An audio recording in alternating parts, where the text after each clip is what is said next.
Hello mga kabarangay, maganda ngayon ang panahon, ayan. Kaya maglinis tayo ng bubong.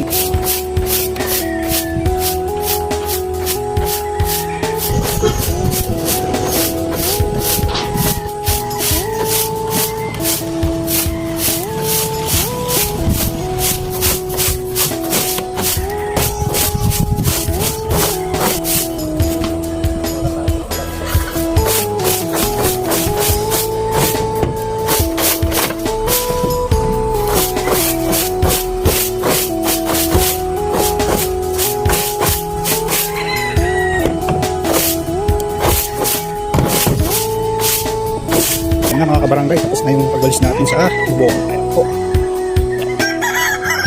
Hapon na mga kabarangay. Hanggang dito na lang.